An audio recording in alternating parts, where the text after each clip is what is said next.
अच्छा, जिस तरह हमने बात करी थी लास्ट लेक्चर के अंदर कि कुछ हमारे पास स्टैंडर्ड्स होते हैं, तो आज भी हम कुछ स्टैंडर्ड्स की बात करेंगे। जैसे कि हमारे पास 1 किलोमीटर बराबर है 1000 मीटर के। इसी तरह हमारे पास 1 मीटर बराबर है 100 सेंटीमीटर के। इसी तरह हमारे पास 1 मीटर बराबर है 1000 मिलीमीटर के।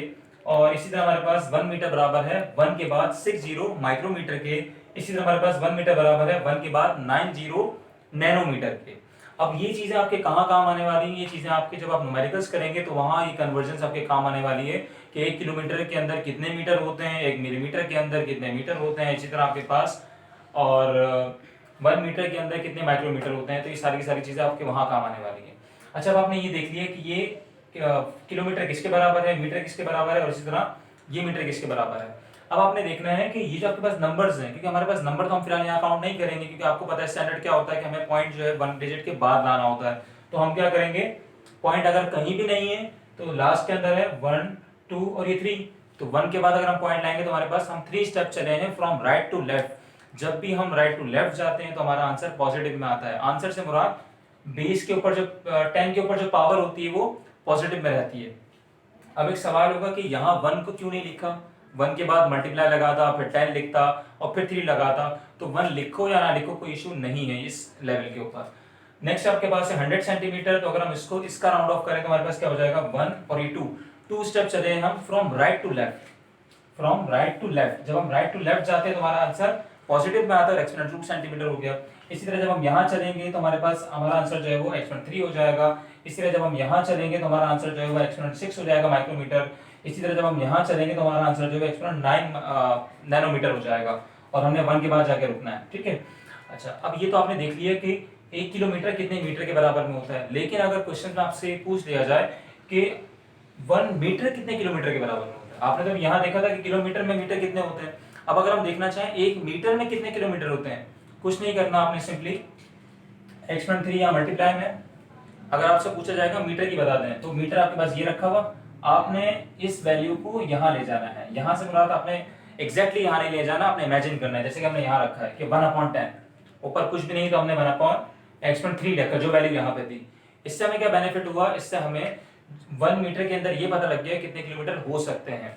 अच्छा, अब एक्सपोनेंट 3 यहाँ पॉजिटिव में है, नीचे पॉजिटिव में है, हम ऊपर लेके जाएंगे तो किस में हो जाएगा, नेगेटिव में। एक्सपोनेंट -3 किलोमीटर हो गया आपके पास। नेक्स्ट आपके पास है 1 सेंटीमीटर में कितने किलोमीटर होते हैं, कुछ नहीं करना आपने। एक्सपोनेंट 2 था यहाँ पे, एक्सपोनेंट 2 सेंटीमीटर के साथ मल्टीप्लाई में था, आपने सेंटीमीटर फाइंड करना था, कुछ नहीं करा आपने, डिवाइड में रख दिया। और डिवाइड में जब रख रहे तो हमें यहाँ पे ऊपर भी लेके जाना है, क्योंकि आपने डिवाइड में तो बताना नहीं है उनको। और जब डिवाइड में नहीं बताना और नीचे पॉजिटिव में तो ऊपर आके सिंपली नेगेटिव हो जाएगा, ठीक है। तो हमारे पास 1 सेंटीमीटर बराबर है एक्सपोनेंट -2 मीटर के। इस तरह 1 मिलीमीटर बराबर है एक्सपोनेंट -3 मीटर के। इस तरह आपके पास 1 माइक्रोमीटर बराबर है एक्सपोनेंट -6 मीटर के। इसी तरह आपके पास 1 नैनोमीटर बराबर है एक्सपोनेंट -9 मीटर के। नेक्स्ट हम बात करेंगे टाइम की। तो टाइम के अंदर हमारे पास 1 मिनट में 60 सेकंड होते हैं, सबको पता है ये बात। 1 मिनट में 60 सेकंड होते हैं और 1 घंटे में 60 मिनट होते हैं।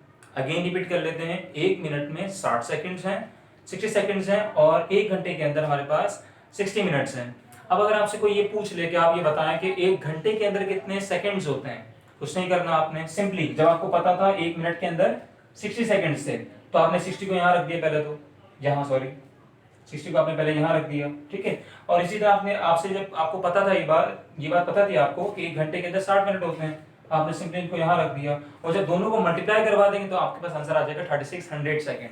तो ये भी आपको स्टैंडर्ड मेंटेन हो गया कि 1 घंटे के अंदर 3600 सेकंड्स होते हैं। नेक्स्ट अगर हम बात कर लें, जिस तरह आपने ऊपर देखा था कि 1 किलोमीटर के अंदर कितने मीटर थे, अगर हम बात करें कि 1 सेकंड के अंदर कितने मिली सेकंड्स होते हैं, 1 सेकंड के अंदर कितने मिली सेकंड्स होते हैं, तो यहाँ हमारे पास कितने मिलीमीटर थे, 1000 थे। इसी तरह यहाँ भी हमारे पास 1000 मिली सेकंड्स होंगे। इसी तरह यहाँ हमारे पास 1 सेकंड के अंदर 1 के बाद 60 और माइक्रो सेकंड हो जाएंगे। इसी तरह हमारे पास 1 सेकंड के अंदर 1 के बाद 90 नैनो सेकंड्स हो जाएंगे। ये बड़ा नंबर है तो इसलिए आपके लिए काउंट करना मुश्किल हो जाएगा, तो आप क्या करोगे, एक्सपोनेंट में कन्वर्ट कर दोगे।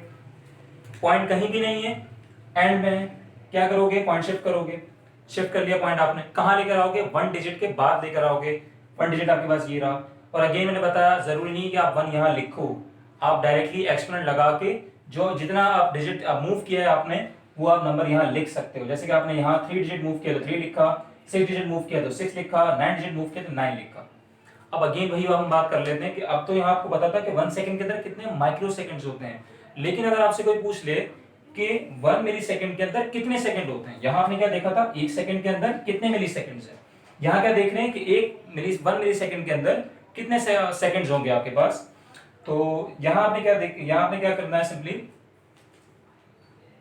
यहाँ आपने ये करना है, जिस तरह आपने ऊपर किया था कि इस वैल्यू को आप डिवाइड में ले जाएंगे तो 1 मिली सेकंड के अंदर 1 अपॉन एक्सपोनेंट 3 सेकंड्स होते हैं, और अगर हम उसको ऊपर ले जाएंगे तो हमारे पास एक्सपोनेंट -3 आ जाएगा। इसी तरह हमारे पास एक्सपोनेंट 6 होते हैं, ऊपर ले जाएंगे तो हमारे पास -6 आ जाएगा। इसी तरह 1 नैनो सेकंड के अंदर एक्सपोनेंट 9 सेकंड होते हैं, अगर हम उसको ऊपर ले जाएंगे तो -9 सेकंड्स आ जाएगा।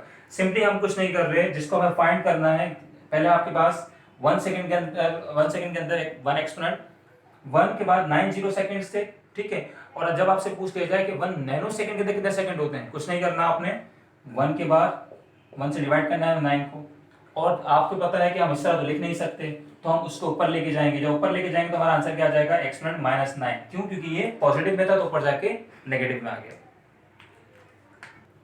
जिस तरह हमने लास्ट में इनकी बात करी थी, अब हम बात करेंगे केजी की, कि 1 केजी के अंदर कितने ग्राम्स होते हैं।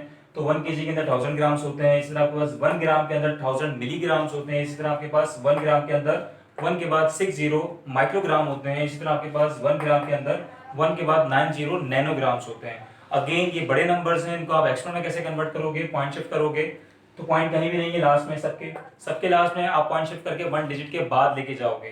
तो यहाँ आपने 3 डिजिट चला है तो एक्सपोनेंट 3 आ गया, यहाँ आपने 3 डिजिट चला है तो यहाँ भी एक्सपोनेंट 3 आ गया, यहाँ आपने 9 डिजिट चला है तो यहाँ आपके पास एक्सपोनेंट 6 आ गया, और नेक्स्ट आपने जो यहाँ आपने 6 डिजिट चलाया था यहाँ पर एक्सपोनेंट 6 आया था, और यहाँ आपने 9 डिजिट चलाया तो आपके पास यहाँ पे एक्सपोनेंट 9 आया है।